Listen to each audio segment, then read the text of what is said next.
Take a look at this medieval painting of the Last Supper. Does anything look weird? For example, these plates are shown from above, even though we're seeing the table from the side. Also, the people in the back are larger than the people in the front, when it should be the other way around. Things further away should appear smaller. And what about this window that's facing the wrong way? It makes it look like the wall is receding when it's actually coming toward us. So there are some issues with the perspective. Compare that to the Renaissance painting of the Last Supper by Leonardo da Vinci. How did he make the room look so real? Well, here are some of the lines that point into the painting. If we extend those lines, you'll see that they actually meet at a point. And looking even closer, we see that the point is sitting on the horizon. That's not a coincidence. Here's another painting from around the same time. The floor has a grid on it, and these are the vertical grid lines. It looks like they should go off into the distance, but they also meet at a point. And again, that point is somewhere on the horizon. Pretty cool, right? But what about the horizontal lines? They are not evenly spaced, and they don't meet anywhere. So how did the artist know where to draw these lines? Let's investigate. To model this problem, start by drawing two lines. The top one represents the horizon. To draw the vertical grid lines, we make evenly spaced tick marks at the bottom of the canvas, and then connect them to a point on the horizon called the vanishing point. This is supposed to look like a path that goes on forever toward the horizon. For the horizontal lines, it helps to have the view from above, where we're looking straight down at the path. We get to choose where to draw the first horizontal line, which determines the height of the grid tiles. In the view from above, we know that the other lines have the same spacing because all of the tiles have the same height. Here's what those lines look like in the perspective view. If we change the original spacing to be smaller or larger, the lines in the overhead view are always equally spaced. And we want to know, what is the spacing between the lines in the perspective view?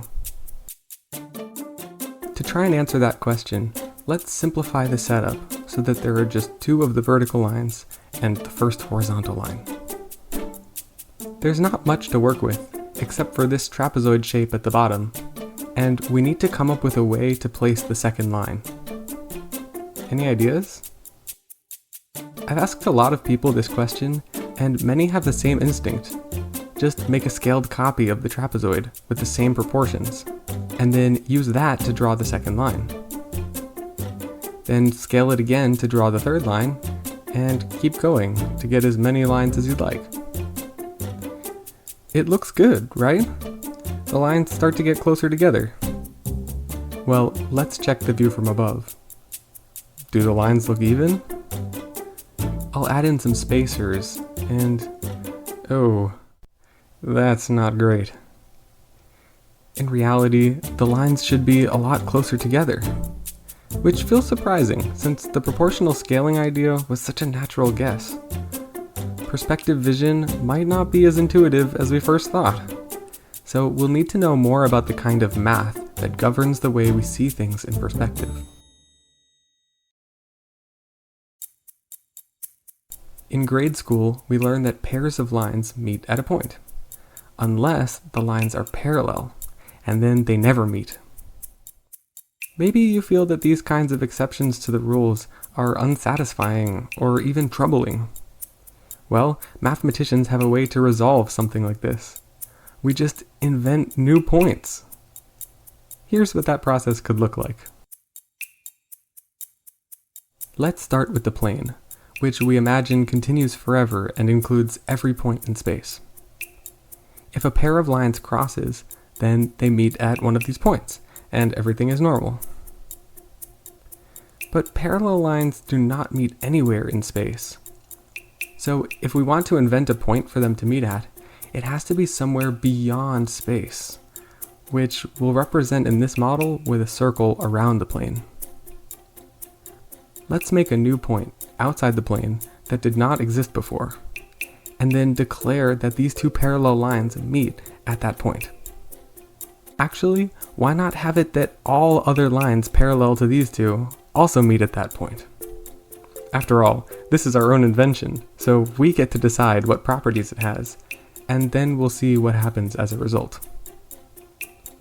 For other parallel lines, like these grid lines, we'll have another new point where they all meet. Traditionally, the circle of new points is called the line at infinity, although it doesn't look like a line, and it isn't at infinity. It's right here.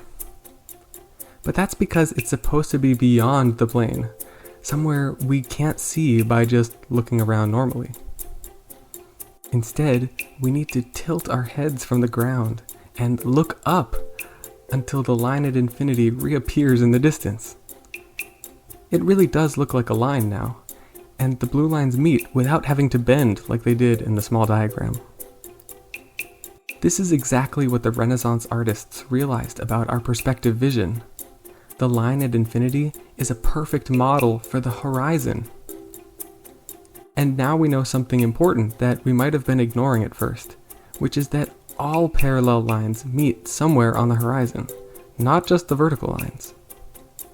So that includes the horizontal lines, which we're trying to figure out how to draw. The only problem is that from this view, they are parallel to the line at infinity, so the meeting point is somewhere off to the right. Unfortunately, we can't turn the view of the painting to see where they meet, so we'll need to find a different approach. Let's go back to the model view, because there's actually another useful set of parallel lines hidden in the grid. Can you think of one? The clever idea is to draw the diagonal lines going through the corners of the grid tiles. These lines are parallel, so they also meet at a point on the line at infinity. And that will be exactly what we need to solve this riddle. So we're back at the puzzle, and we already have the first horizontal line.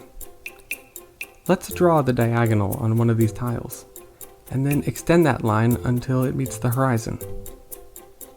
Let's also draw the next diagonal. If our model is accurate, the diagonals should meet on the horizon. So let's extend it. And sure enough, they meet. Here are the other diagonals, and they also meet at the same point. There's no trickery. This genuinely works, and you can even try it out for yourself. It's amazing. To get the next horizontal line, it helps to think about the view from above. Remember that all of these intersections happen at the corners of the grid tiles, so they tell us exactly where the horizontal lines should be.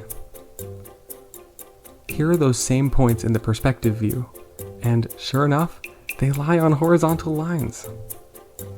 Now we have more tiles, so we can draw more diagonals, and then more horizontal lines, and so on, to get as many horizontal lines as we'd like. Isn't that beautiful? And now we have enough understanding about how perspective works to know why the proportional trapezoids did not work. It's because the diagonals of these trapezoids are parallel, which is how they should look from the overhead view, but not from the perspective view.